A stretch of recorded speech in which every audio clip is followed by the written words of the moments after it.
आहा, मेरी बड़ी बहन की बहू तो कितनी गोरी आई है।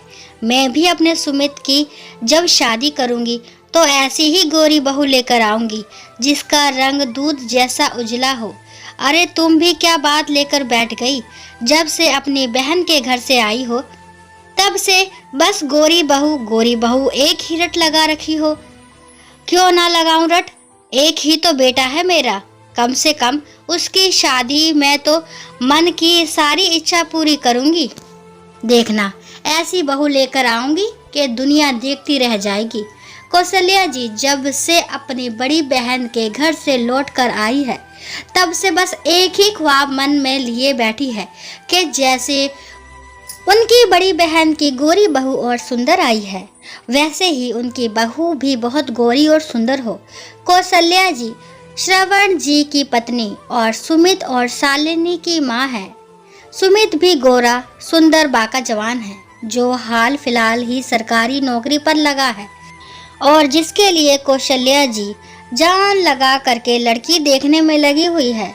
इकलौता बेटा है, इस कारण कोई कसर नहीं छोड़ना चाहती। आखिर उन्हें सुमित के लिए तनु पसंद आई। तनु बेहद ही खूबसूरत और गोरी चिट्टी लड़की थी। बस यही बात उन्हें भा गई, इसलिए उन्होंने इस बात पर भी ध्यान नहीं दिया कि तनु गांव में रहने वाली लड़की है और ज़्यादा पढ़ी लिखी भी नहीं है। आखिर दोनों परिवारों की रजामंदी के बाद दोनों की सगाई कर दी गई। सगाई और शादी का फासला सिर्फ इतना था कि 15 दिन में ही शादी हो रही थी, क्योंकि 15 दिन बाद ही वैलेंटाइन डे था। इन 15 दिनों में तनु ने कभी भी सुमित से बात नहीं की। गांव की लड़की है, शर्म आती होगी, यही सोचकर किसी के मन में भी कोई शक की बात ना आई। धीरे धीरे शादी का दिन भी आ गया। सुनहरी शेरवानी पहने घोड़ी पर सवार सुमित किसी राजकुमार से कम नहीं लग रहा था। वैलेंटाइन डे था तो तनु को देने के लिए काफ़ी सारे गिफ्ट भी तैयार किए हुए थे।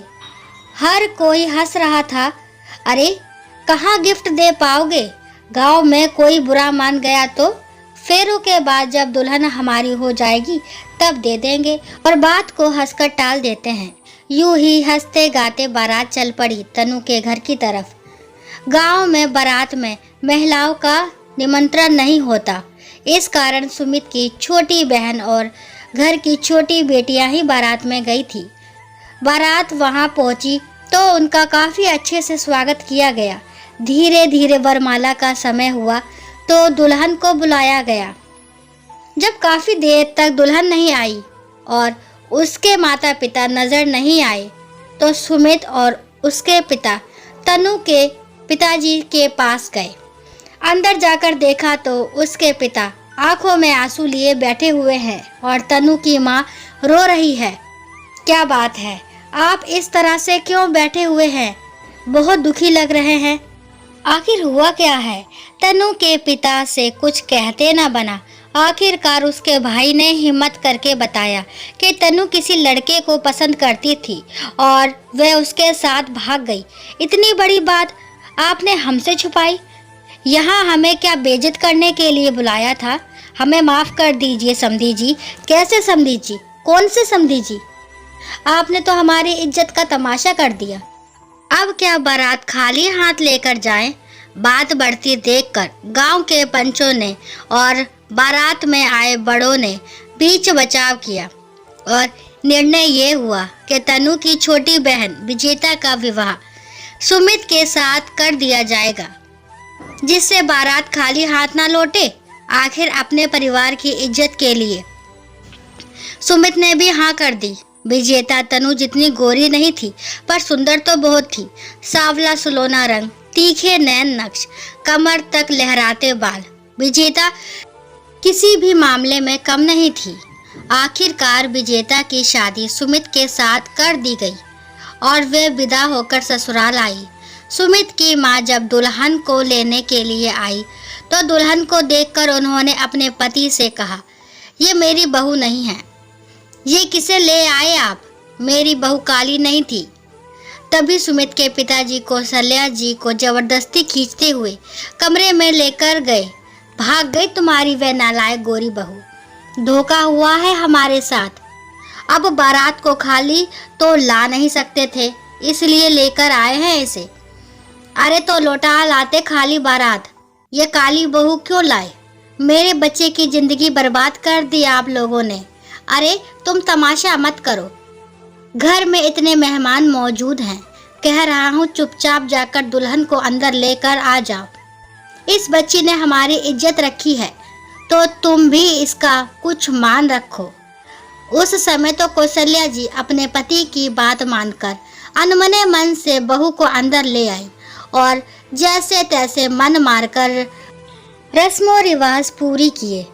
हालांकि मेहमानों ने मुंह दिखाई में विजेता की बहुत तारीफ की, पर कौशल्या जी के लिए तो उनकी बहू काली ही थी, जिसे वे दिल से स्वीकार नहीं कर पा रही थी। हालांकि कौशल्या जी ही नहीं, सुमित भी विजेता को दिल से स्वीकार नहीं कर पा रहा था। सुहाग रात के दिन भी सुमित ने विजेता से कोई बात तक नहीं की थी और बिस्तर पर दूसरी तरफ मुंह करके सो गया। विजेता भी पूरी रात करवटें बदलती रही कि आखिर वे कैसे इस घर को अपना बना पाएगी। 2-3 दिन तो घर में मेहमान रहे, इस कारण किसी ने कुछ नहीं कहा। पर जब मेहमान चले गए तो दूसरे दिन सुबह जब नींद खुली तो जल्दी से तैयार हुई। हरी साड़ी, उस पर मैचिंग की हुई हरे कांच की चूड़ियाँ, माथे पर हरी बिंदी और खुले हुए लंबे केस। एक बार को तो सुमित भी विजेता को देखता ही रह गया, पर जब उसने गौर किया कि विजेता उसे देखकर मंद मंद मुस्कुरा रही है तो एकदम से सकपकाकर अपने काम में लग गया। तैयार होकर विजेता बाहर आई, कौशल्या जी के पैर छुए तो कौशल्या जी ने उसे रोक दिया। तो मेरी बहू नहीं हो, इसलिए मेरे पैर छूने की जरूरत नहीं है। सुनकर विजेता की आंखों में आंसू आ गए, पर उसने कुछ नहीं कहा। जब श्रवण जी के पैर छुए तो उन्होंने ढेरों आशीर्वाद दिए। उस घर में श्रवण जी और शालिनी ही थे जिन्होंने विजेता को दिल से स्वीकार किया था। कौशल्या जी विजेता को परेशान तो नहीं करती, पर हाँ स्वीकार भी नहीं कर पाती। वहीं सुमित विजेता को लेकर अपनी कोई भावनाओं को समझ ही नहीं पाता। जितना विजेता उसके पास आने की कोशिश करती, उतना घबरा करके वहां से दूर हो जाता। शादी को 1 महीना होने को आया था, लेकिन अभी तक दोनों का मिलन भी नहीं हुआ था। सुमित बोलता भी उतना ही जितनी जरूरत हो, अन्यथा किसी ना किसी काम में लगा ही रहता और कोई काम ना होता तो लैपटॉप चालू करके काम करने का बहाना कर रहा होता। हालांकि सुमित कभी भी विजेता से इस तरह से बात नहीं करता जिससे उसका दिल दुखे, उसे पूरा सम्मान देता। विजेता भी पूरी कोशिश करती, पर जो जगह शायद वो तनु के लिए सोच कर बैठा था वह विजेता को दे नहीं पा रहा था। पर छुप छुप कर कई बार विजेता को निहार जरूर लेता था। कुछ दिनों बाद होली का त्योहार था। रीति रिवाज के मुताबिक पहली होली नई नवेली बहू को अपने मायके में ही मनानी पड़ती है, क्योंकि सास बहू होली पर एक साथ नहीं होती हैं। तो विजेता भी अपने मायके के लिए रवाना हो गई, पर रवाना होने से पहले सुमित से इतना ही कह पाई, सुमित जी होली के बाद आप हमें लेने गांव आ जाएंगे ना? हम जा रहे हैं। क्या आज भी आप हमसे बात नहीं करेंगे? जानती हूँ कि आपकी और मेरी शादी जिस तरीके से हुई है उसमें तो रिश्ते बनाना भी बहुत मुश्किल हो जाता है, पर है तो हम पति पत्नी ही ना। मैं आपका इंतज़ार करूँगी। सुमित कुछ कह ना पाया और विजेता अपने पिता के साथ अपने मायके रवाना हो गई। पर इस बार होली को लेकर उसके मन में कोई उल्लास था ही नहीं। होली के दिन शालिनी ने विजेता को सुबह सुबह फोन किया, भाभी प्रणाम, कैसी हो आप? होली खेलने को तैयार? नहीं शालिनी जी, इस बार मेरा होली खेलने का मन नहीं है। क्यों, क्या हो गया? तबीयत तो ठीक है ना? हाँ मेरी तबीयत ठीक है, बस इस बार ये रंग अच्छे नहीं लग रहे। पर मैंने तो सुना है आपको होली बहुत अच्छी लगती है। हाँ मुझे होली अच्छी लगती है, पर इस बार मन नहीं हो रहा। चलो ठीक है, बाद में बात करती हूँ। विजेता से बात कर शालिनी सुमित के कमरे में गई। भैया जल्दी चलो, कहाँ जा रही है तू? हर साल की तरह होली खेलने चलते हैं दोस्तों के साथ, और कहाँ। मेरा मन नहीं है। अच्छा, अब समझी। इधर आपका मन नहीं है, उधर भाभी का मन नहीं है। तुझे कैसे पता? अभी अभी भाभी से बात करके आई हूँ। और इधर गांव में विजेता चुपचाप घर के कामों में लगी हुई थी। उसके छोटे भतीजे भतीजी उसके साथ होली खेलने के लिए आते तो उन्हें डांट कर भगा देती। ऐसा करते करते दोपहर हो गई। विजेता आंगन में रखे कपड़े लेने के लिए आई तो उसके 9 साल के भतीजे ने उसके ऊपर रंग डाल दिया। कितनी देर से कह रही हूँ मुझे नहीं खेलना होली, क्यों रंग रहे हो मुझे? नहीं है पसंद मुझे कोई रंग।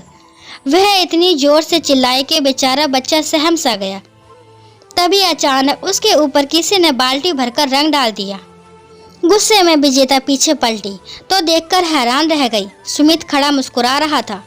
किसने कहा कि मेरी पत्नी को होली के रंग पसंद नहीं?